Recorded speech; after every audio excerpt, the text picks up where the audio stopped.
Değerli katılımcılar, Ticaret Bakanlığımız ev sahipliğinde, Afrika Birliği işbirliğinde ve DEİK organizasyonunda konuk bakanların katılımlarıyla İstanbul'da gerçekleştirdiğimiz Türkiye-Afrika 4. İş ve Ekonomi Forumumuzda Afrika Dijital Dönüşümü, Afrika Dijital Teknolojiler Ekosistemini Geliştirmek paneline hoş geldiniz.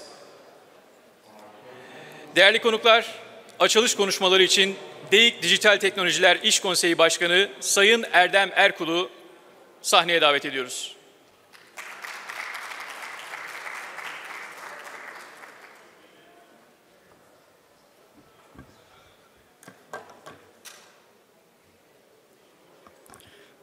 Çok kıymetli bakanım, çok değerli Afrika'dan, dost ve kardeş ülkelerden gelen misafirlerimiz, hepiniz hoş geldiniz.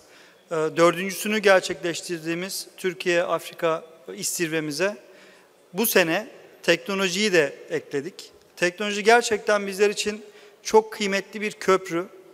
Bizim en büyük önceliğimiz Afrikalı kardeş ülkelerimizle bu dijital köprüleri kurabilmek. Özellikle Afrika'yla gerek inşaat sektörü olsun, gerek lojistik sektörü olsun, gerek gıda sektörü olsun çok farklı işbirliklerimiz mevcut. Ama istiyoruz ki günümüz dünyasının en önemli çözümlerinin, en önemli gelecek vaat eden şirketlerin yer aldığı teknoloji sektöründe de artık daha fazla işbirlikleri yapabilelim. Bugün listeye baktığımızda hem etkinliğimize katılan hem bugün bizimle burada olan dost ve kardeş ülkelerimizin temsilcilerine baktığımızda gerçekten teknoloji dünyasında özellikle farklı alanlarda başarı hikayeleri yaratmış şirketlerin, kurumların ve bireysel başarı hikayelerinin burada yer aldığını görüyoruz. Özellikle önümüzdeki dönemlerde bugün Sanayi Teknoloji Bakanımız da bizlerle beraber önümüzdeki dönemlerde Türkiye ile Türkiye'nin başarı gösterdiği savunma ve uzay teknolojilerinin yanında yapay zeka, bulut bilişim, nesnenin interneti ve otomasyon alanlarında da Afrika-Türkiye arasında bir dijital köprü oluşturacağız. Geçtiğimiz aylarda bizim Afrika ülkelerindeki ticari ateşelerimizle bir araya geldik. Birlikte neler yapılabilir? Birlikte sadece Türkiye'nin Afrika'da değil, Afrika'nın Türkiye'de ortak çözümler teknoloji alanında neler üretebiliriz? Bu konuları istişare ettik. Önümüzün çok açık olduğunu düşünüyoruz. Özellikle önümüzdeki dönemlerde DEİK'in çatısı altındaki Dijital Teknolojiler İş Konseyi'nin 170'ten fazla üyesiyle 30 milyar dolarlık sektörü temsil eden bir konsey olarak bu alanda daha fazla zaman ve mesai harcayacağımızı da burada söylemek istiyoruz. Tabii ki bugünkü panel bizler için çok kıymetli. Afrika'dan gelen, Afrika ülkelerinden gelen, kendi alanında tecrübeli, uzman, farklı hikayeleri olan panelistlerimiz bizlerle olacak. Afrika Birliği'nden temsilcilerimiz bizlerle olacak. Sayın Bakanımızın teşvik etmesi de bizler için çok kıymetli. Tekrar hepinize hoş geldiniz diyorum. Bu iki günün yarın Sayın Cumhurbaşkanımızın da katılacağı ve kapanış olacak etkinliğin önümüzdeki 10 yıllık süreçte gerçekten sonuca daha hızlı varacağımız bir dönem olmasını diliyorum. Tekrar hoş geldiniz. Saygılar, selamlar sunuyorum.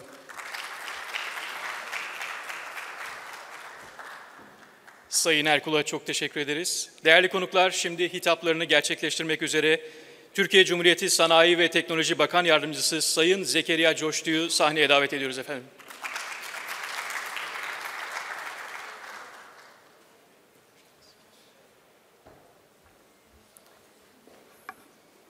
Merhabalar, iyi günler diliyorum.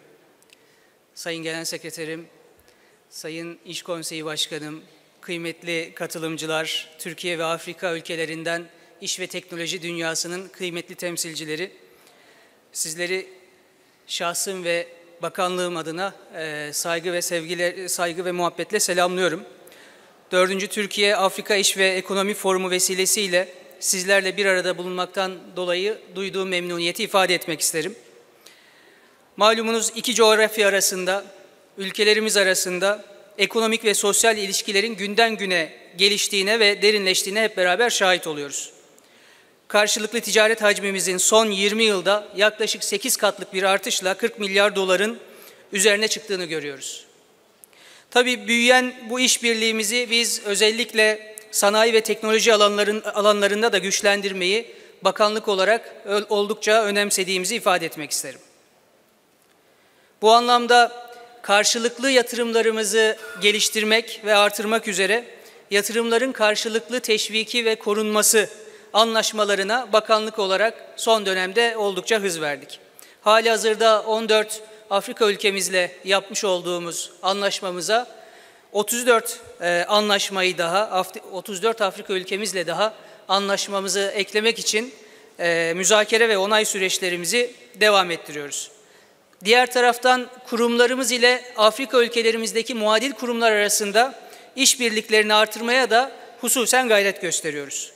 Türkiye'nin Bilim ve Teknoloji Konseyi kurumu olan TÜBİTAK ile bilim ve teknoloji alanlarında 10 farklı ikili işbirliğini geçtiğimiz dönemde hayata geçirmiş olduk.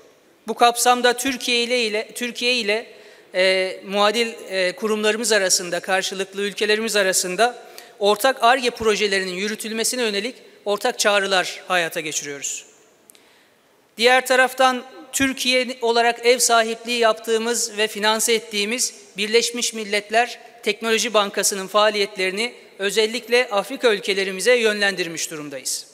Benzer şekilde yeni kurduğumuz Türkiye Uzay Ajansı'nın uzay alanında da ortak çalışma fırsatlarımızı değerlendirmek üzere anlaşmalar tesis etmeye ve ortak projeler, ortak çalışmalar başlattığını ifade etmek isterim. Tabii bunlara bakanlığımıza bağlı diğer enstitülerimizi, kurumlarımızı da Türk Standartları Enstitüsü, Metroloji Enstitüsü gibi teknik alanda faaliyet gösteren kurumlarımızı da dahil etmek oldukça mümkün. Tabii burada özellikle vurgulamak istediğim bir husus şu: bu birlikteliğimiz, büyüyen bu işbirliğimiz doğru temeller üzerine, özellikle vurgulamak istediğim husus bu, doğru temeller üzerine inşa ediliyor ve büyütülmeye çalışılıyor. Kısa dönemli çıkarlara odaklı değil, uzun dönemli sürdürülebilir işbirliğini hedefleyen prensipler üzerine inşa ediyoruz bu işbirliğini. Rol model alınabilecek, özellikle yine vurgulamak istediğim bir husus, rol model alınabilecek bu diyalog, bu işbirliği, bu etkileşim gerçek anlamda toplumlarımız, insanlarımız, hatta tüm dünya insanlığı için, tüm dünya için umut verici olduğunu bu şekilde bulduğumu ifade etmek istiyorum. Umuyorum ki bu etkinlikte, bu yaklaşımla ülkelerimiz arasındaki, ülkelerimizin kurumları, kuruluşları, şirketleri arasındaki sağlıklı ve uzun soluklu birlikteliklerin oluşturulmasına, inşa edilmesine, derinleştirilmesine katkı sağlayacaktır bu 2 günlük program. Kıymetli konuklar, özellikle panelimizin odaklandığı dijital teknolojiler ve dijital dönüşüm başlıklarının bu anlamda bizlere önemli bir fırsat alanı sunduğuna da inanıyorum. Tıpkı Erdem Bey'in de ifade ettiği gibi dijital teknolojiler Türkiye ile Afrika ülkeleri arasında köprüler kurmak için önemli bir hareket alanı. Malumunuz içinde bulunduğumuz teknoloji devrimi ve dijitalleşme süreci gelişmekte olan ülkeler için önemli fırsatlar sunuyor. Teknolojik gelişmeler onlarca yıldan beri değişime uğramamış, kalıplaşmış geleneksel ekonomi düzenlerini birçok sektörde önemli bir dönüşüme maruz bırakıyor, derinden sarsıyor. Yaşanan paradigma değişimleriyle geleneksel sektörlerde aslında oyun yeniden başlıyor, oyunun kuralları yeniden set ediliyor. Örneğin otomotiv endüstrisi, belki 100 yıldan beri köklü bir değişime maruz kalmamış, köklü bir dönüşüm yaşamamış bu sektörde elektrikli ve bağlantılı araçlar yeni bir serüveni başlatmış durumda. Biz de aslında güçlü bir üretim altyapısına sahip olan bir ülke olarak onlarca yıl yerli otomobil hayalini kurmuştuk. Ancak bunu başarmak mümkün olmamıştı mevcut sektörde. Ancak yeni gelişen teknolojiyle beraber, yeni oluşan paradigma ile beraber bu fırsatı en iyi şekilde değerlendirerek Türkiye'nin otomobili projesini, TOG'u hayata geçirebilmiş durumdayız. Bu benzeri gelişmeler, dönüşümler açıkçası sağlıktan uzaya birçok sektörde çok daha belirgin hale geliyor olacak önümüzdeki dönemde. İşte bizler gelişmekte olan ülkeler olarak ifade edebileceğimiz bizler için bu fırsatları en iyi şekilde değerlendirmek çok önemli bir husus haline geliyor. Kıymetli misafirler, Biraz önce de ifade ettiğim gibi dijital teknolojiler Türkiye ile Afrika arasında, Afrika ülkeler arasında işbirliğinin derinleştirilmesinde önemli bir hareket alanı bizler için. Öncelikle açıkçası dijitalleşme ile birlikte bilginin, know-how'ın, hizmetlerin, çözümlerin, hatta girişimlerin ve insan kaynağının serbest dolaşımı mümkün hale geliyor. Dolayısıyla bu alan, bu etkiyle beraber işbirliğinin kolaylaştığı, daha mümkün hale geldiği bir alan. Diğer taraftan teknolojide yaşanan yoğun ve hızlı rekabet, bu da çok önemli.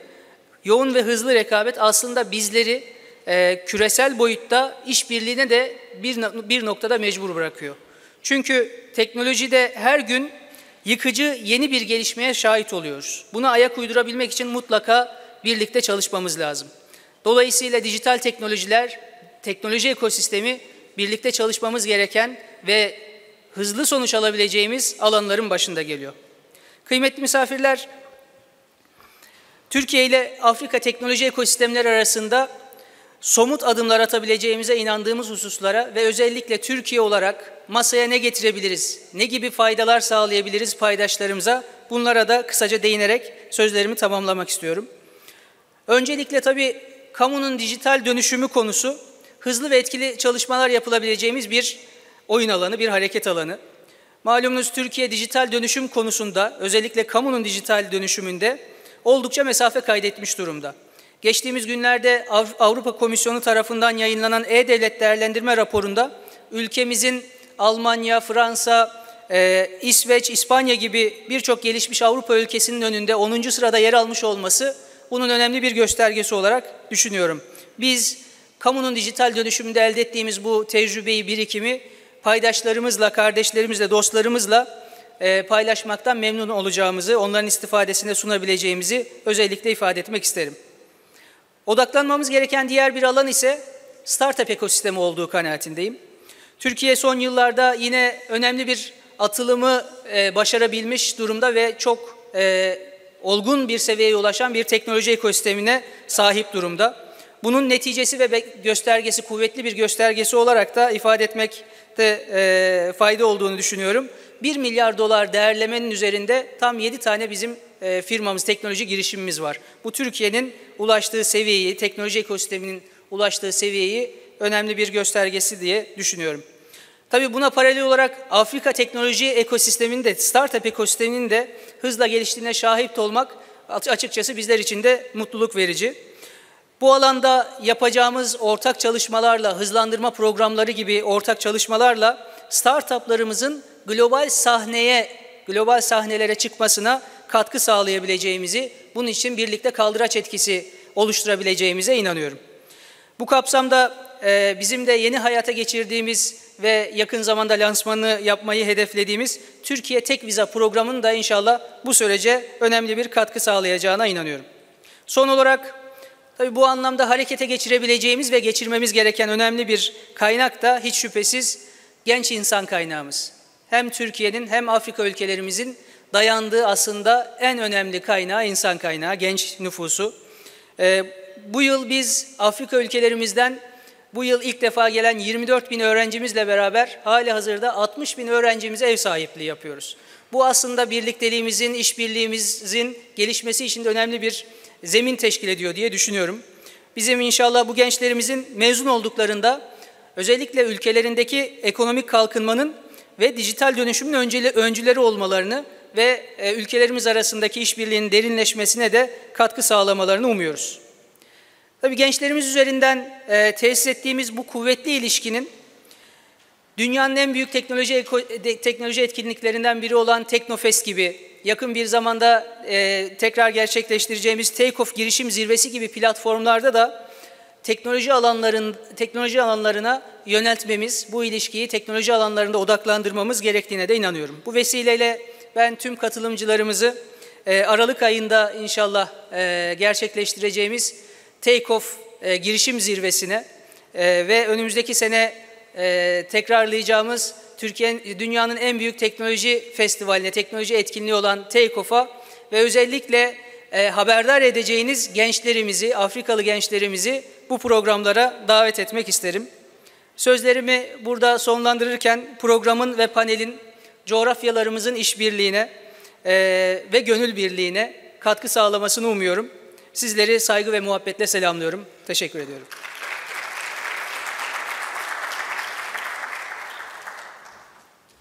Sayın Bakanımıza çok teşekkür ediyoruz. Değerli konuklar, Afrika Dijital Dönüşümü, Afrika Dijital Teknolojiler Ekosistemini Geliştirmek isimli panele devam ediyoruz. İlk olarak moderatörümüz Afrika Birliği Komisyonu Stratejik Danışmanı Sayın Amr Alcavayli'yi, panelistlerimiz Starex kurucu ortağı Sayın Osman Kuzucu'yu, Doğuş Teknoloji Uluslararası İş Geliştirme Grup Müdürü Sayın Altuğ Demirden'i, MNP Orta Doğu ve Afrika Kamu Politikası Analisti Sayın Nayera Abuelfarh'ı sahnedeki yerlerine davet ediyoruz.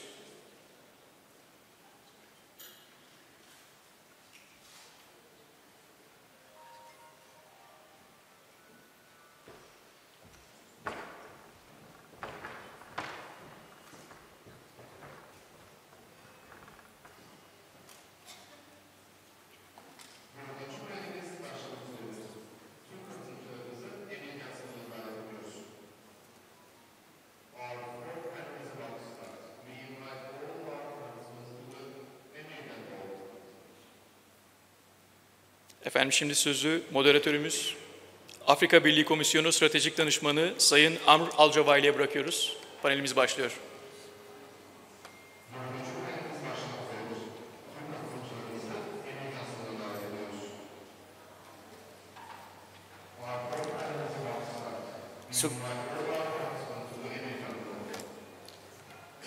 Good afternoon. Assalamu alaikum, everyone. It's a distinct pleasure to be in Istanbul in the Republic of Turkey for this very important meeting on Africa-Turkey partnership, and even more of a distinct pleasure to have listened to the opening remarks by His Excellency Mr. Zakaria Shushtu, Deputy Minister of the Ministry of Industry and Technology of the Republic of Turkey, and of course by our dear colleague Erdem Irkul, Chairperson of the Digital Technologies Business Council. I think the opening session gave us a solid base for our discussion later on today, and the challenge will be for our speaker to match the level of the opening speakers. My name is Amr Al-Gouili. I'm the Strategic Advisor to the Deputy Chairperson of the African Union Commission, and once again in that capacity we're very happy to see this partnership growing and getting to more practical and concrete steps through the business sector. You know, we politicians, diplomats, we speak a lot, and it's up to you to put that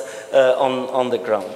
The topic of our session, as mentioned, is Africa Digital Transformation, enhancing the digital technologies ecosystem. So it has an overview of the whole ecosystem, but with particular focus on digital transformation. We are very happy to have our three distinct speakers, and for the sake of gender parity, I will start with my colleague, Ms. Nayera Abuelfarh, the Public Policy Analyst of Middle East and Africa, Muharram. Welcome. We also have Mr. Altu, and excuse me if I don't pronounce all the names correctly, but I'm working on that very well during these 2 days, the Head of International and Business Development at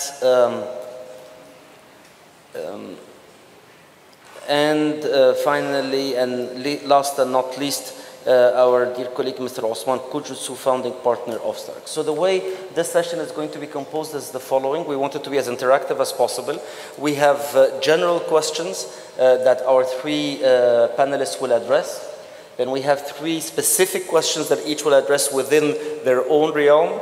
And then there is a surprise question that they don't know, which we will put at the very end of the session, and full trust of how they will be interpreting. So the general questions have to deal with the digital transformation through the prism of international partnerships.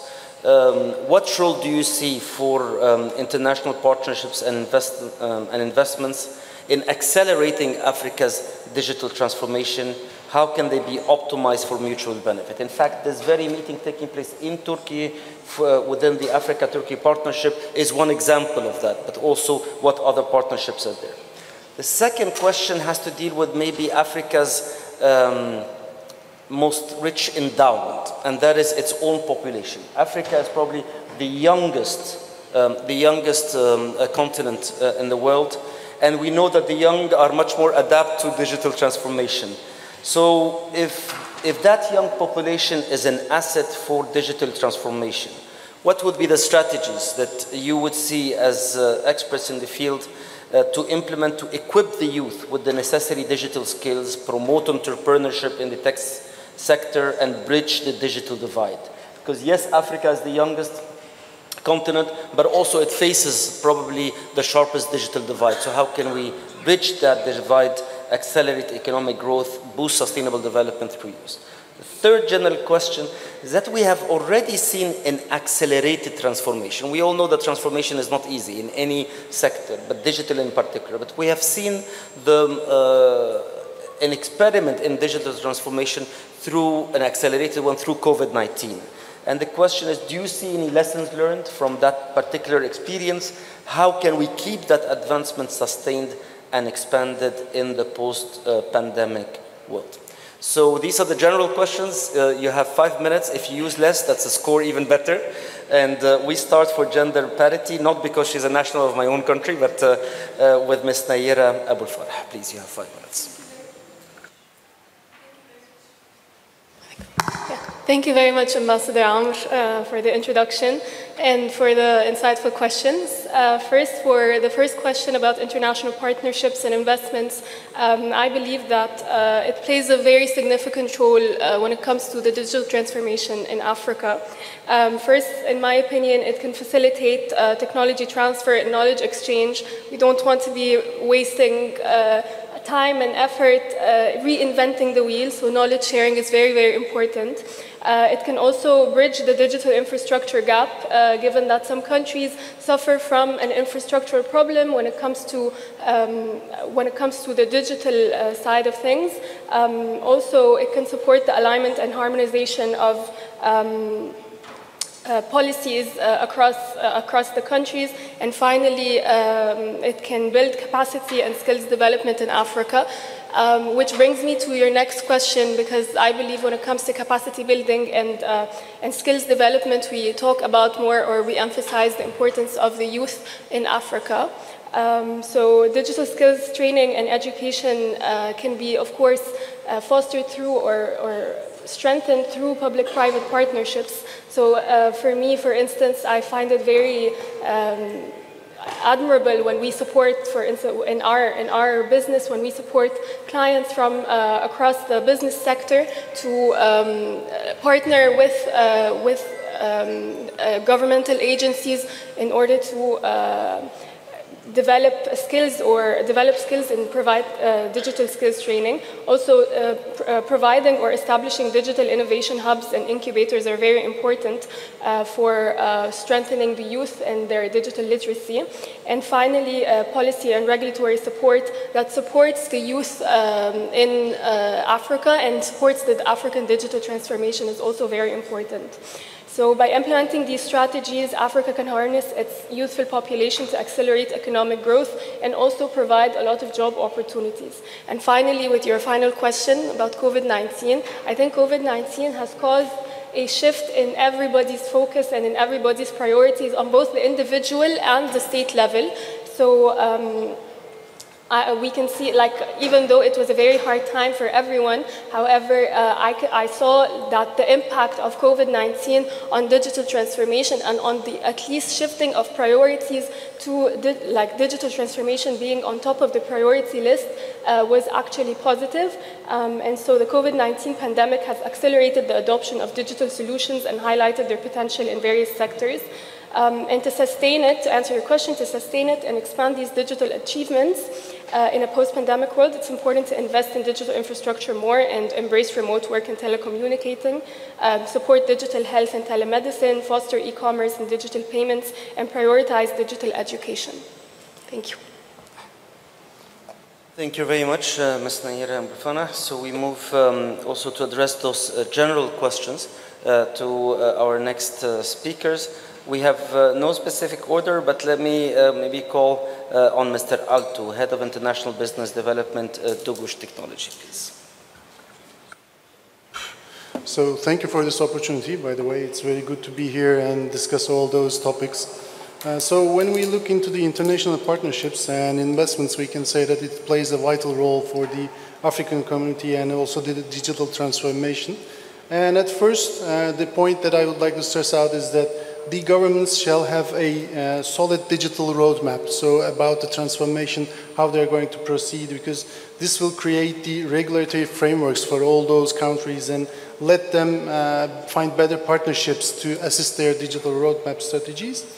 And also it will bring access to capital, because international investments can provide lots of infrastructure development, technology support, and also all the digital projects. The second point is that it will just boost up the knowledge transfer, because we know that there are lots of countries like Turkey who has been establishing lots of knowledge in the IT sector and the technology sector. So partnerships with tech companies will most probably boost their knowledge transfer and skill development. So let them have the best practices in their team. The third one is the market expansion. As you said, the country is young, the population is eager to move on and proceed with the technology, so they will be collaborating with international firms and have another market expansion so that their technology, the ones that they have created in their own hands, let's say, will be expanding all around the globe. The other part is that to optimize those kind of relations, there should be some points that we should stress out as far as I believe. And one of them is the local engagement. So the locals, the local experts should be encouraged to have participation in those kind of implementations or projects, let's say, to have the digital initiatives that they ensure the benefits are shared among all the local communities. The second part is the sustainability part, so that it should be a sustainable relation between all those investors or the companies that will be acting in the African countries to boost up the digital transformation, because when you do not do that, it will not be sustainable, and then most probably the roadmap, the transformation roadmap will not be so successful. And another point that I would like to stress out is that the culture, because as we are working with different countries, the partners or the investors, let's say, shall understand what kind of a culture does that company, actually the country have, and they should really respect that and move towards that also. About the COVID issue, we have had real hard times to embed ourselves into those kind of environments of remote working, but we are today just recovering from those, let's say, moments. When we look after the hybrid works or the remote works that we have been currently going on, it should be more sustainable and we should return to normal as far as I believe, because there's a human touch, and also about the digital transformations that we should bring into the world. I firmly believe that we need human-to-human contact. That's the basic idea that I feel. So, about the other question that you have asked, so we should focus on training. That's the most important part that I should stress out, because we need to train those locals in those countries in Africa. As they are young, they have their own capabilities, they have their own, let's say, eagerness to move on and proceed and find the success that they're searching for, but we should train them and let them do the successes by themselves. So the training will be mostly important. Thank you very much, Mr. Altu Demirden, Head of International Business Development at Dönüşüm Technology. So last but not least, our dear colleague Osman Kujutsu, a founding partner of Starex. Thanks a lot. I think before I start my speech, I would like to mention the definition of digital transformation for me, because everyone might be understanding different things. At Starex, our vision and our understanding of digital transformation is going paperless. Because often if you go to the internet, you would find definitions that say, enhancing, business processes with computers, etc. But even our understanding of computers have changed. Now, some small computers are going through our glasses. Chips are being developed to be embedded to, living beings' brains. So our understanding of digitalization is eliminating the need for paper. So if you look at it from that perspective, we can actually see that digital transformation is not just happening in, technological infrastructure, but also in financial technologies as well. We make payments with, credit cards. We don't use cash as much as we used to do from 20 years ago. Most of the people living in Turkey right now receive their salaries directly deposited to their bank account, unlike United States where they, frequently receive paychecks.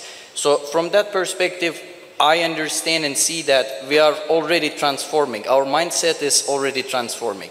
And the main motivation here, maybe a keyword that I can say is interoperability.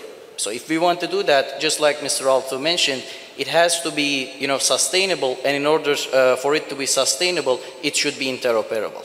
What I mean by that is we can go out and say, hey, I am, transforming my transforming my business processes in my business, and I am, documenting everything digitally.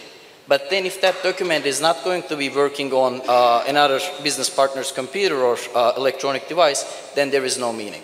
So that actually comes to your question on what we can learn or what we can expect or how we can enhance this, partnerships, etc. I believe that, it allows us to learn from each other, interactions between different countries, interactions between different regions. It allows us to understand, each other's perspectives. It allows us to understand our cultures and then come up with a solution. Just like the last question with the COVID, we learned that we could make payments with our credit cards without even entering the PINs. But I don't know if many of the people in the audience know that this technology existed since 2005. So we didn't even realize that we needed that technology until COVID hit. And then we realized that, it's much better than what we have right now, what we have been, using, then we started using it. So I think one of the other things that we can learn from, international cooperation is that we can understand that something that is not our need right now, for example, in Turkey, I'm a Turkish citizen, might be someone else's need in some other region in Africa. So it gives me the chance to have that, okay, this is not my problem here, but it's someone else's problem. And I have the knowledge, I have the know-how to solve that problem, because it was either already solved or it's similar to a process that I have previously solved.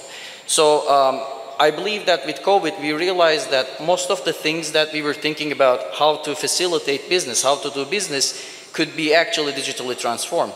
Most of the meetings that we had, we didn't say that, hey, let's cancel Tabef. We had an online session.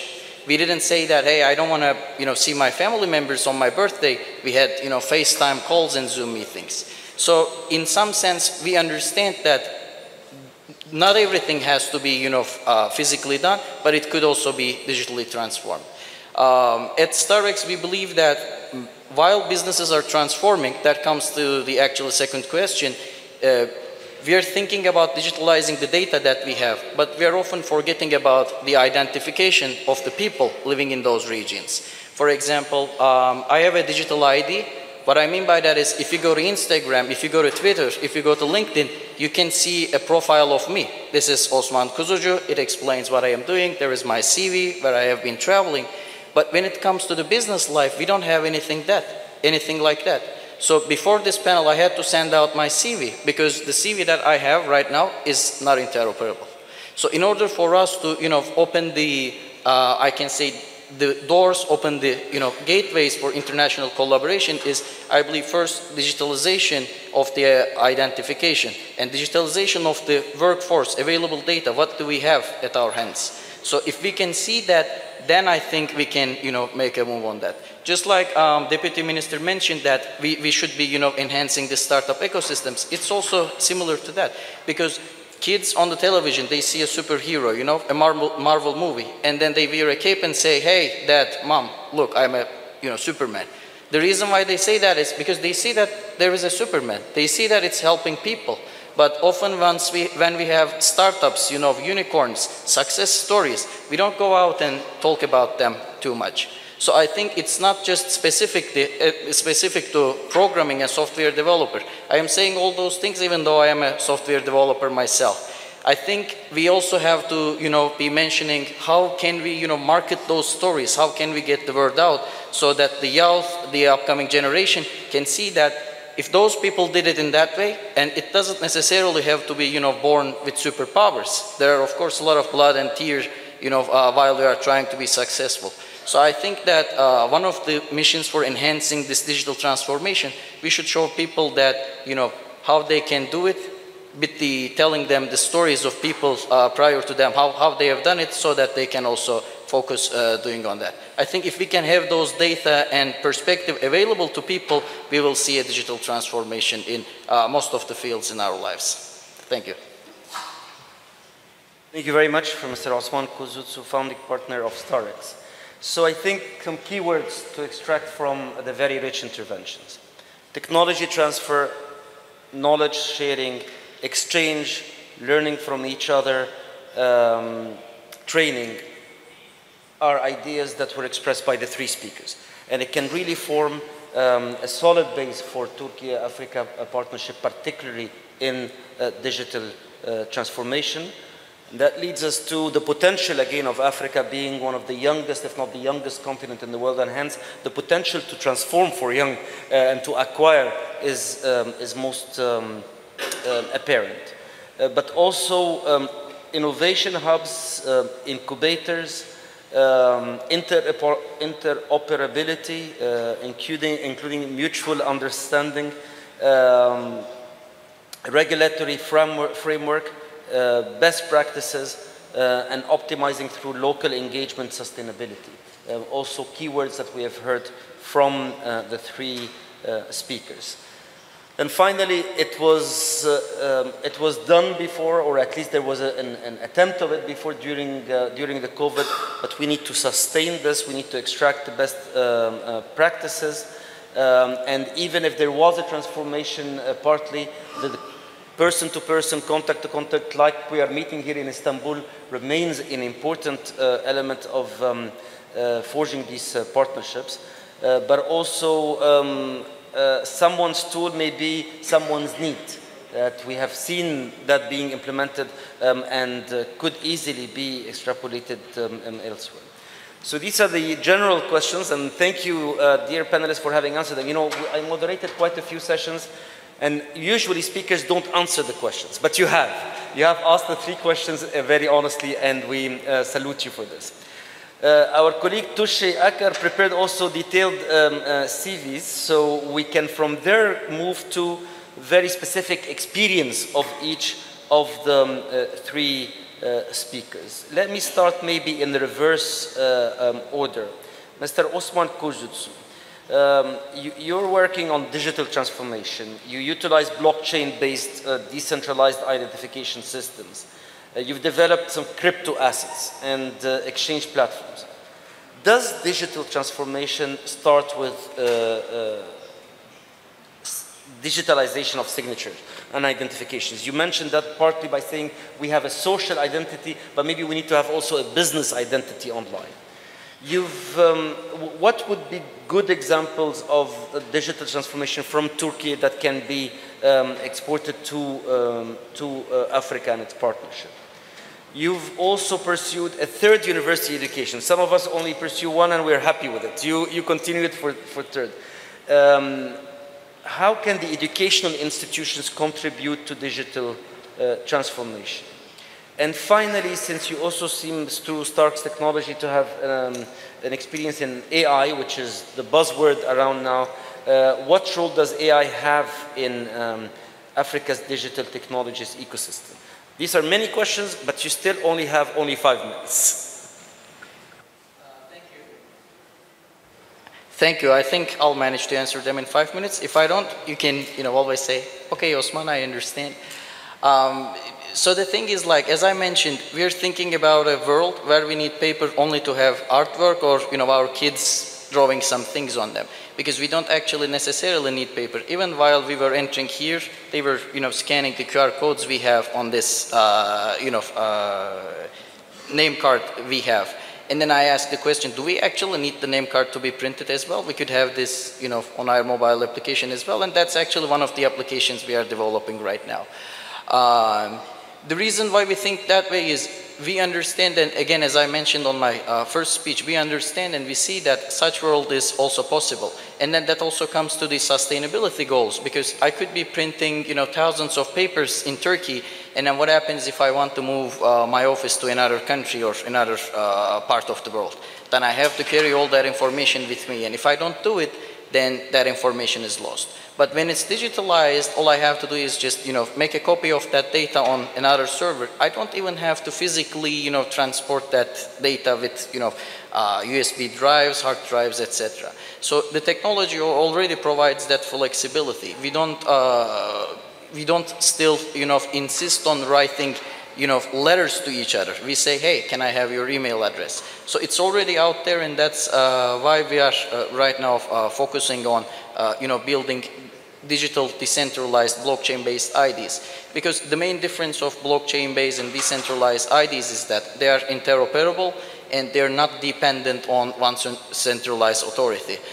With that being said, if you have, for example, your ID issued in Turkey, if you go to Africa, even if the web server in Turkey, gets shut down, something happens, your ID is still valid, it's still, coming with you. I would like to make for example, analogy here. If someone stopped us on the street and claimed that they are a police officer and showed us an ID, how do we verify and know that they are actual police officer? I mean, I am no expert in, looking through an ID and identifying that, whether it's a fake one or a genuine one.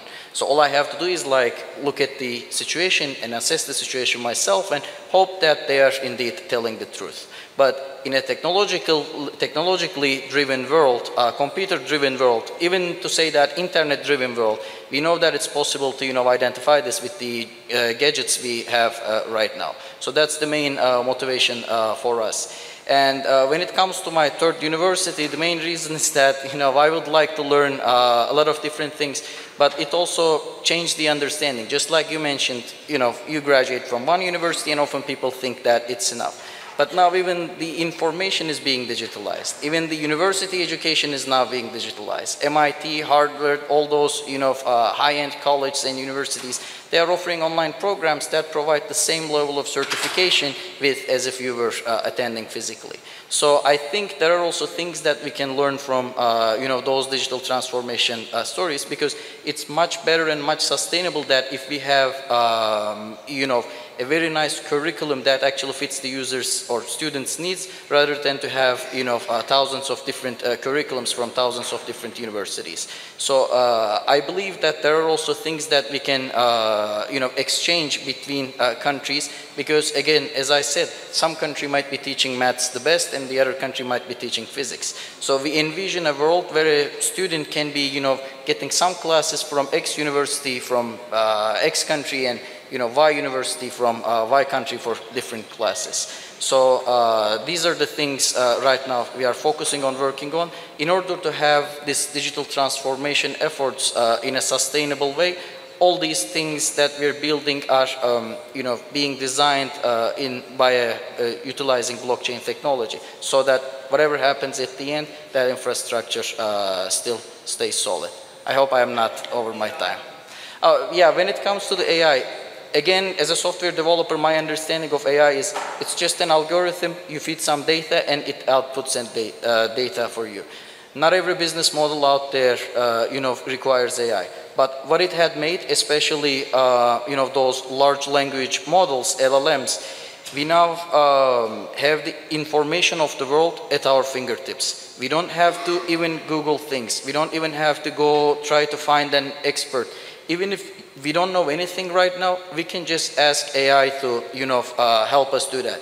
And actually, I believe that this is going to be helping, especially underdeveloped or developing countries to reach the levels of, already developed countries. So this is also one of the things that I believe countries and, large players in the fields should be collaborating on to develop and come up with better AI frameworks, because they are going to be boosting our digital transformation speed more than anything else out there, as we believe. Thank you for staying for the 5 minutes as well. Mr. Alto Demirden, so Head of International Business Development, Dugush Technology. You have worked as a software developer for many years, and looked at the software development life cycle, what opportunities are there for this sector to realize and to endorse Africa's digital transformation? But also you have 18 years of experience in IT solutions and services. So once again, what would be the most relevant IT solutions and services capable to fostering an ecosystem for digital transformation in our dear continent, Africa? So thank you very much. It has been 18 years that I've entered this world of software development, and I've been nearly in all of the tables that has been existing in the software development world, starting from development into analysis, testing, etc. And then since the last decade, I've been trying to manage, and for the last 2 years, we are trying to engage with the international countries in order to expand the Turkish technologies that we produce here in Turkey as Doğuş technology. And we have come across that people are in need of collaboration, and they are really trying to benefit those best practices that we do here today in Turkey, because we have a great digital infrastructure, as far as I believe, and we have developed such high-speed internet connection, for example, that can be reached in any region in Turkey, that can be expanded. Those kind of infrastructural services can be expanded into Africa for all those youngsters to reach into internet and get all the information that they would like to have. The second one can be in education and training, because we do have lots of e-training products that we have completed in Turkey, and those have been used in primary schools, even high schools, etc. And we can always integrate those kind of solutions into the African market. The other one is the startups and innovation part, because we firmly believe that in Turkey we have lots of support to all those youngsters and also all those companies who have a bright star that will go into the future of the business world. So we can always create startup hubs and release those to Africa, and also invite African countries, startups, to enter into our own hubs. That may be an interaction point.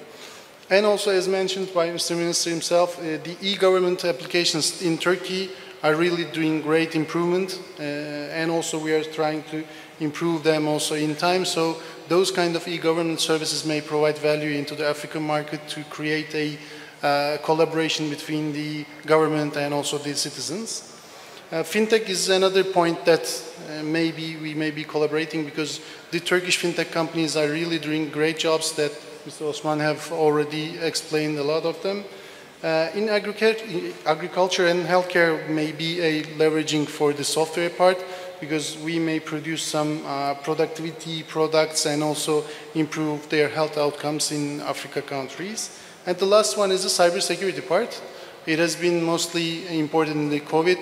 It has been up-leveled, let's say, as a means of cybersecurity, because as the African countries will be developing their own products and maybe entering into the government systems, then they will have to protect their own data and have a cybersecurity dome. And in Turkey, we have also great companies who are doing these kind of jobs that we may be implementing into the African countries. Thank you very much to Mr. Altu Demirden, Head of International Business Development, Doğuş Technology. So, Ms. Nayera Abul Farah, you had the first word, you'll have the last word on that part, last but not least. Now, you're a political science graduate, so what would be the best practices for public policy promoting digital transformation? You've also worked in several international organizations or been consultant to. How can these international organizations further the role, expand their role and benefit the private sector development? Because we often see each of our communities as islands, you know, government, international organizations, private sector, civil society. How can a public policy actually engage all the stakeholders, including through the role of international organizations? Finally, any digital transformation strategies around Africa that you would like to feature, that you've seen, and that could offer some best practices and lessons learned for the rest of the continent? Also in 5 minutes. Thank you again for the questions. I'll try to squeeze them in 5 minutes. So for the examples of digital transformation strategies, I think there's a lot of actually cases in Africa and countries in Africa that are adopting digital transformation strategies. One being Rwanda's digital transformation, which is supposed to conclude or at least be evaluated by next year, 2024, where the government intends to fully digitalize by 2024. And it has prioritized digital transformation like in its development agenda, and we can see very positive impacts on the like on several sectors such as e-commerce, digital finance, and digital skills development, and therefore it of course generated economic development as well. Another more recent example that has just started last year is Kenya. Kenya is adopting the National Digital Master Plan from 2022 till 2023, and it's trying to implement digital IDs actually in collaboration with the UNDP. So this maybe also touches upon the other question with regards to international organizations. So by February, I think they're supposed to be implementing digital IDs, at least on a first stage basis. Another example is Ethiopia's digital agenda, which is a 10-year agenda that should end by 2025 or be evaluated by 2025. And it has a very ambitious digital transformation agenda that aims to leverage digital technologies to drive economic growth and development. For your question about international organizations, I think it can play a pivotal role in supporting private sector development in the field of digital transformation. And this can be done through, of course, collaborations with regards to capacity building, again, access to finance, policy advocacy, knowledge sharing, and public-private partnerships. I come, for instance, from a background, I was working at GIZ, and we offered a lot of trainings to the youth like at the time it was only in Egypt, now more regional. And for the best practices, I think like a lot of countries should be, or most countries should be following a set of best practices that includes developing a comprehensive digital strategy, like the ones I just mentioned. Another thing is investing in digital infrastructure to include broadband connectivity, data centers, cloud computing, etc. So it's not only about internet accessibility, but again, reflecting on the previous question on COVID-19, it showed us the importance of having cloud computing infrastructure, for instance. And also prioritizing digital skills training and education. I can't emphasize this more. Fostering an ecosystem that supports digital entrepreneurship and innovation. And of course, establishing a robust data governance framework that protects privacy, ensure data security, and promote responsible data use. Thank you very much to Ms. Nayera Abu Farah. So we are here also to listen to you. So we have an option for contribution and discussions from the floor to ask questions to any of our panelists or to all of them. My only advice is to ask difficult questions, since we have very experienced speakers. So the floor is open for contribution from the audience. There is one, I believe. Yeah, there is one. Please. I think there is a roaming microphone.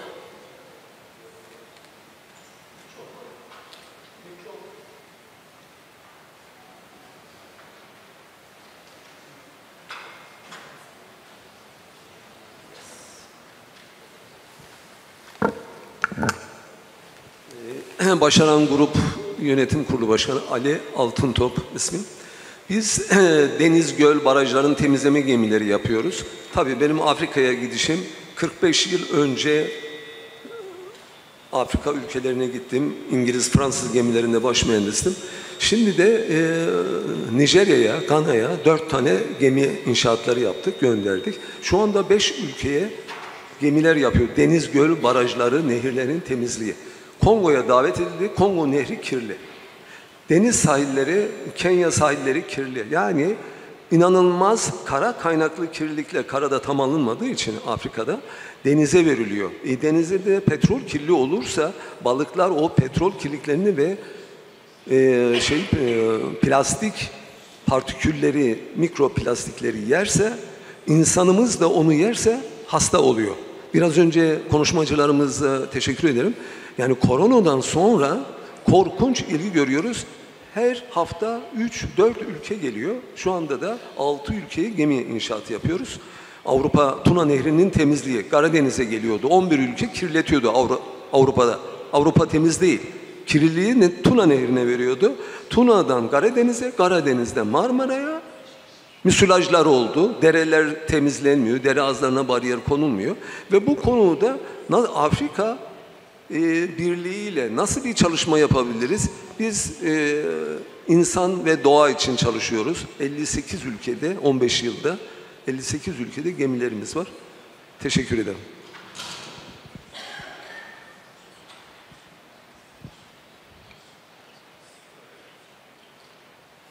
So maybe it links to sustainability in general and how digital transformation actually can lead to less pollution, less contamination, but also waste. I mean, electronic waste and is a challenge that faces us all. Maybe any other question from the floor, please, sir. A roaming mic for our.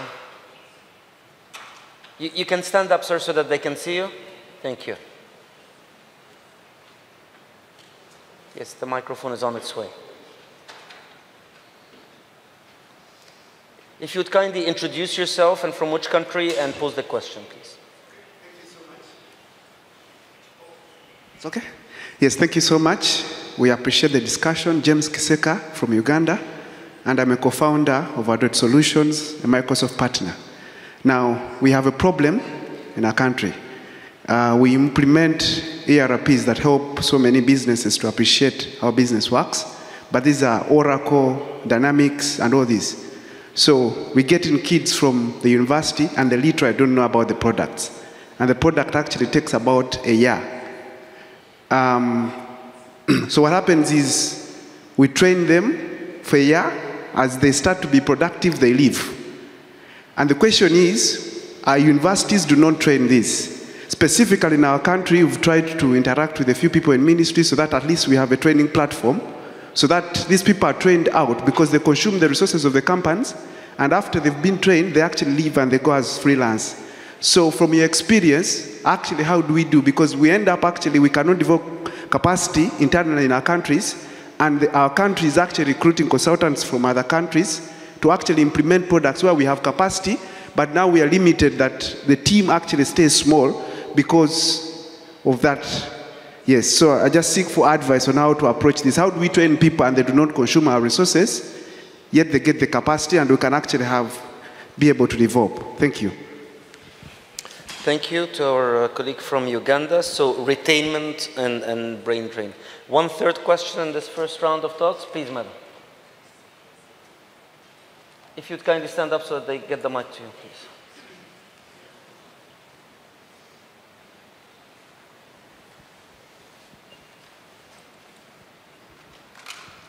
Thank you very much. My name is Sylvia Mwansa. I'm from Zambia. I'm a change management consultant. And as I'm listening to you there, I'm in my head, I'm saying, oh my goodness, this is so good. But the development agenda, I think when you're talking about digital transformation, is a mindset change issue. And I just want to find out how you can enhance a mindset shift so that people can know the benefits of digital transformation. How can you be sure that once these digital things have been put in place, how are they going to be able to be used? Because like we've heard, we don't want policy on paper. We want policy that is making sure that there is a change in the way that we do things. And definitely, Africa Digital Transformation is a mindset change issue. How are you engaging to make sure that countries are able to utilize this platform in the ecosystem? Thank you, our dear colleague from Zambia. So mindset shift. I see two hands. Okay, so let's 3 hands, and then we'll go back to the speakers. So please, on the second row, please. Please, if you can stand up for the mic, yes. Thank you. My name is Emre Varol. I am the founder and CEO of Africa to Silicon Valley Foundation. We train high-potential university students in Africa, connect them with opportunities at top tech companies like Google, Facebook, Amazon, and we also do digital projects for the continent. And one of the biggest challenges that we are facing with is after upskilling this talented youth, we are having very difficult time retaining them in the continent and using their brain cycles for the problems we have in Africa.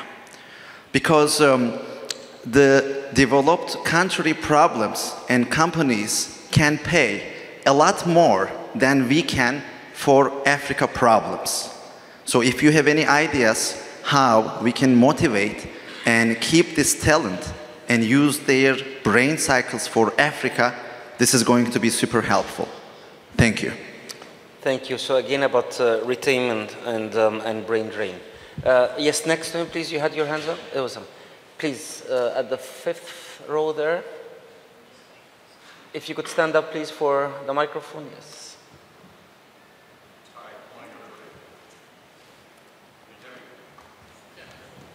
My name is Raja Ramani. I'm from Seychelles. I don't know if any of you know where that is. Okay. So Seychelles is a small island nation that's close to Mauritius. It's the smallest African nation with a population of 100,000 or less.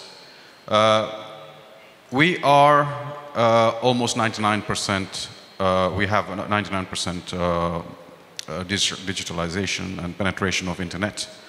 However, it does come with a hefty cost. Unfortunately, access to digitalization and information all through from the educational levels to the corporates to the government usage, I guess it's the economies of scale that causes the cost of access to information to be high. We have a submarine cable that runs from Tanzania, I think, is it? From Tanzania to Seychelles, which was implemented about 12 years ago. We got a second cable coming in. However, the cost to the access of information is relatively higher compared to mainland Europe, mainland Africa, elsewhere. I mean, we're talking about at least about 8 to 10 times higher in terms of per GB data cost. So this obviously is an impediment to bringing in the right level of information that is required now, especially now when the world is moving into the digital, more and more into the digital space, and the children that need to have access to this information unfortunately seem to have this problem of having to deal with the cost of having to basically have access to this information that's required. Therefore, you know, this is something that we need to look at in terms of small island developing nations, small nations. You know, how do we basically ensure that the cost factor is mitigated so that the access level and the information that is required is available at the right price. So that's one of my points that I want to make. Thank you very much. So economies of scale, access to information and cost, particularly for small nations such as Seychelles and others. I know, sir, you had raised your hand, so we'll get to it, and then that will be the last question, please.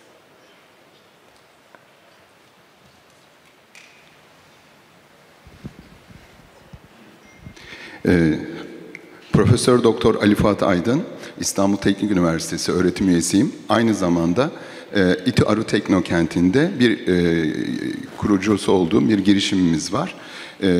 Açıkçası burada söylenenlerle birlikte bir önceki oturumda da altyapıdan bahsedildi, dijital dönüşümden bahsedildi.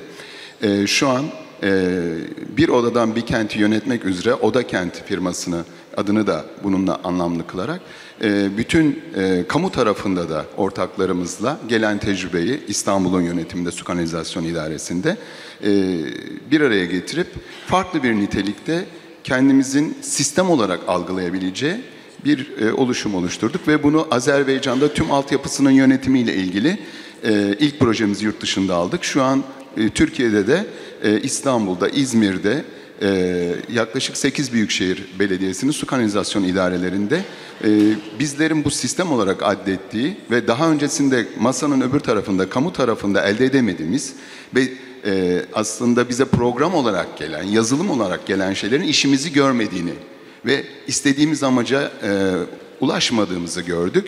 Bize bir motor getiriliyordu ama bizim bir arabaya, hem de belki 2-3 kilometre gidecek bir arabaya ihtiyacımız vardı. Bunun bize nedense bir türlü verilemediğini ve bir sonraki yıllara, versiyonlara ya da bir türlü ulaşamayacağımız ve hayatımızı milyonlara dokunan çözümlere o vesile olacak şeyi bir türlü bulamadık. Sonunda da dedik ki biz bunu kendimiz yapabilir miyiz? Yaptık. İşte Türkiye devletlerdeki kardeşlerimize bunu açtık. Ve şu an geldiğimiz noktada yaklaşık 40 milyona yakın insan bu programla yönetiliyor. Şimdi böyle bir yere katılmamdaki ve zamanımı ayırmamdaki en önemli nokta da bu zaten. Acaba Afrika kısmında bunu nasıl yapabiliriz? Nerelere dokunabiliriz? Doğru nokta nedir? Çünkü hem ekosistem açısından suyu yönetmek, hem onu dijital dönüşümle birleştirerek akıllı şehir konseptiyle hep tekil kişi üzerinden internet ya da bilgiye ulaşmak tamam, ama sanitasyon anlamında, sanitation anlamında baktığımızda o kitleye de bu hizmetin ulaşması özellikle bu konudaki yatırımlarla birlikte çok önemli. Biz bu know-how'u Afrika'ya da ulaştırmak istiyoruz, ihtiyacı olan yerlere. Bu konuda doğru temas noktalarıyla hareket etmek istiyoruz. Onun için buradayız. Doğru kişilerle teması arzusundayız. Çok teşekkür ediyorum. Soru olmadı ama bir şekliyle niyet fonksiyonumuzu anlatmış olduk. Thank you very much for sharing your experience and a practical example. So, sustainability, retainment and brain drain. I'm sorry, but the time we have already exceeded the time. So let's try this and see, because I know our colleagues who are organizers are very strict on it. Sustainability, retainment and brain drain, mindset shift, economies of scale, access of information and cost for small countries, and then smart city sanitization. How can we include that in digital transformation? So you have a lot of time, 90 seconds, which actually means 1.5 minutes still. We start in reverse order. Please, our colleague Terun, please. I will be answering the ones that I feel mostly comfortable with. So about the retention part. So if youth or the colleagues that you're already just developing in a company will be leaving, they will be leaving. But if you give them a story, a proper story, and then if they feel that they are benefiting into what they are doing and they're providing value into the countries, let's say some part of the countries, then they will be staying inside. So it's better to provide a story for them and let them just help their voice and raise their voice, so they will be in front and they will feel that they are part of the whole system themselves. So that's about the retention part. About the digital transformation mindset, so it's hard. I know that it's hard, but Turkey has already passed from those stairs, let's say. So because when the government is just trying to explain the benefits of the digital transformation, for example, in the e-government system, and then the people are using it, then it will be automatically converted into the mindset. So it's not an easy option to create a mindset for the day one.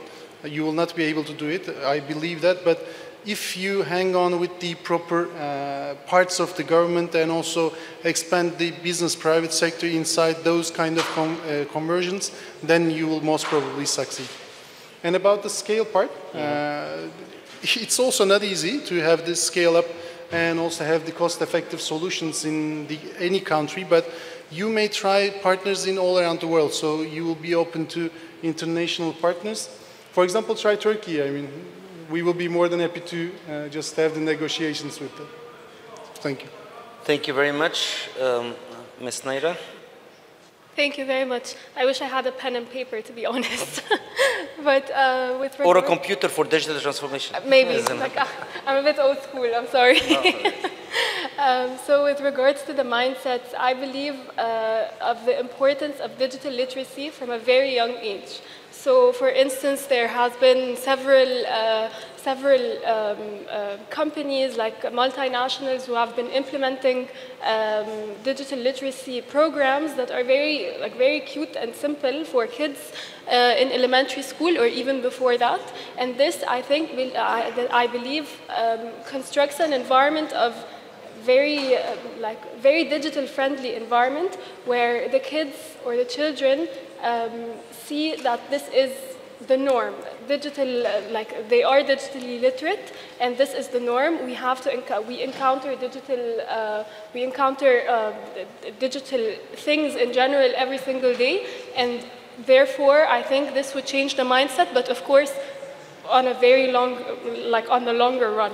And for the question of retention, I believe from a policy perspective, of course, I agree with my colleague here, but also from a policy perspective, I believe the governments should implement frameworks that are engaging and encouraging for the youth to stay after the training, because I think this is a problem in a lot of developing countries. We get very, very good and very important training within the country. However, there's nothing that encourages the youth to stay where they are or in their country. So yeah, this is what I have to say. For the sake of time, I'm sorry. Thank you very much. And last but not least, Mr. Osman. I think I'll answer only one question about the mindset shift. I personally believe that the only way we can do in a sustainable and short time span is by forbidding the existing solutions. So if you go to a store and it says no cash, you have to use your credit card. This is what happened with the COVID. It was like, you cannot pay with cash. You cannot, enter your PIN because, there was contamination. You had to use it. And I believe this is the story behind the e-government in Turkey. We said that if you want some, documents about whether you are a student certificate, accommodation certificate, about your criminal history, we said that, sorry, our offices is, no more giving those papers. You have to go through the e-devlet, e-government, and then you have to get that paper from there. Even people who are over, age 70, 75, 80, 85, they have e-government accounts because they have to. So I believe if the countries have the power of making laws and regulations and adjusting things, this is one of the things that if they forbid the existing systems, people have to shift their mindset. And the new generation who have been raised with this new mindset automatically starts using that system. They don't ask and say, hey, this is going to be a little bit Turkish, but the new generation doesn't come and say, hey, why don't I, go to Muhtar for getting my papers? Because they're already used to the e-government system. Maybe one other thing that I can quickly answer about the retainment, I think it's not our duty or it's not our capability to have sustainable retainment in those regions. I think it's something that should be planned and specifically taught by the developed countries. Because the population reports show that by 2050, most of the developed countries would need population and workforce from African regions because they are going to have younger population. So maybe those countries could have come up with policies that say that if you're from Africa, sure, come and work in our country, but you have to be working on a project that is going to be built in Africa. We cannot expect Africa to immediately, or Turkey to immediately, spend all the money on infrastructure. Because if we are already developing countries, we need some support from, developed countries to, share their vision or their roadmap with us so that we can also catch up with the speed. And this is, connecting with my AI point. We already have that, so we don't even have to go and ask them. We have the tools to do that right now. Thank you very much. So you see how the rich experience of the speakers, even on mindset, our colleague Alto said, give them the benefit. Our colleague Naira said, have the policy framework. And our colleague Osman said, give them no choice. So you can see the different options. Now the surprise question, and it is really surprise. We have coordinated this panel through Tushi and others, but this is a surprise question. We did not know that His Excellency Minister Zakaria was going to be with us, but we got to know this, so we're very, very happy with him. And since this was a surprise for us that the Minister agreed to come, I will ask you to give us just the title, just the subject head of a memo that you write to the Minister to promote Africa-Turkey partnership in digital transformation. Not the whole memo. The whole memo you can send it tomorrow, but just the title. Who would like to start? A concrete proposal. Write the whole memo later. A concrete proposal, just the title of an idea of a proposal to consolidate Africa-Turkey partnership in digital transformation. Maybe I can start. I think I would send an email or memo out and say, let's build, interoperable data management system, so that once we have that, we can understand what we can build on top of that data. We can, plug in, plug out different sort of software. We don't have to, rebuild same software over and over again in different countries. So let's just build a data management system that is interoperable, that has all the data from different countries, so that we can build our infrastructure over that data layer.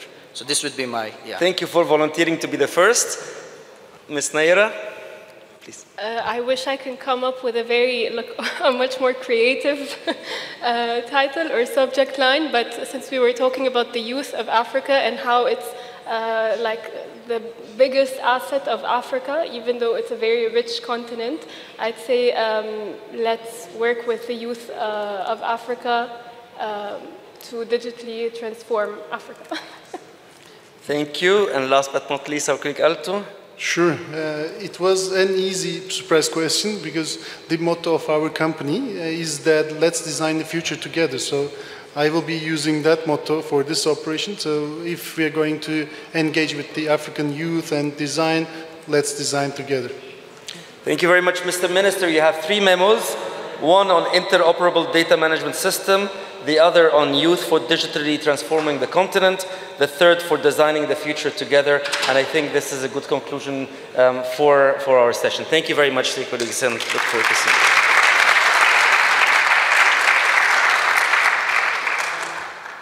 Katılımcılara sorular için çok teşekkür ediyoruz. Panelistlerimize verdikleri cevaplar ve bilgiler için çok teşekkür ediyoruz. İsterseniz farklı bir kapanış yapalım bu sefer. Sayın Bakanım, müsaadenizle aile fotoğrafı için sahneye gelmek isterseniz Caner Bey, Erdem Bey ve diğer katılımcılar fotoğraf için sahneye gelmek isteyen olursa bekleriz efendim. Aile fotoğrafı için herkese sahneye bekliyoruz efendim.